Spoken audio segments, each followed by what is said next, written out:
Собранието со денови е блокирано бидејќи власта не може да си ги обезбеди своите 64 пратеници. Не може да се обезбеди кворум за одржување на седници, а тоа според експертите се должи на и така кревкото парламентарно мнозинство. Оваа ситуација беше известна уште во 2020 година, со оглед на резултатите од парламентарните избори, кога двете најголеми партии освоија приближно ист број на пратеници. Парламентарното мнозинство изнесува 64 пратеници, што е многу блиску до минимумот за кворум од 61 пратеник, и поради ова се почесто истото е на стаклени нозе.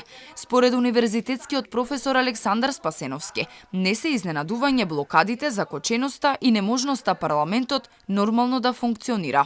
Ваквата слаба надмоќност во собранието на владеачката коалиција на СДСМ и ДУИ резултира со континуирани блокади, со закоченост, односно со неможност собранието нормално да работи и да одлучува.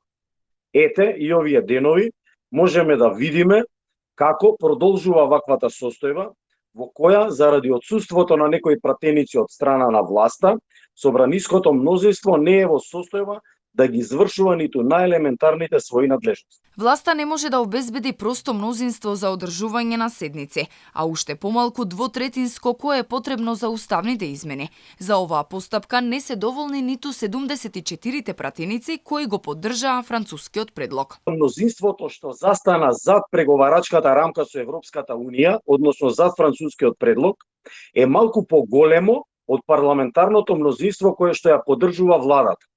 И истото ги вклучува сите партии во собранието, освен ВМРО, ДПМН и Левица.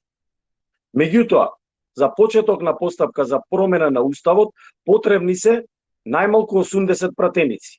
Ова значи дека на власта во моментот и недостасуваат најмалку 6 пратеници за да ја започне постапката за промена на уставот. Опозицијските партии ВМРО, ДПМН и Левица се категорични дека нема да поддржат уставни измени, што од старт би било проблем за обезбедување двотретинско мнозинство. Од друга страна, ВМРО, ДПМН е веќе подолг период предупредува дека е започнат притисок врз дел од нивните пратеници, за кои веруваат дека го прави власта, а со цел да го поддржат процесот за уставни измени. Според Спасеновски, потребна е цивилизацијска зрелост и демократски стандарди, да не дојде до состојба на вештачко обезбедување број на пратеници, наспроти, веќе изразената волја во законодавниот дом.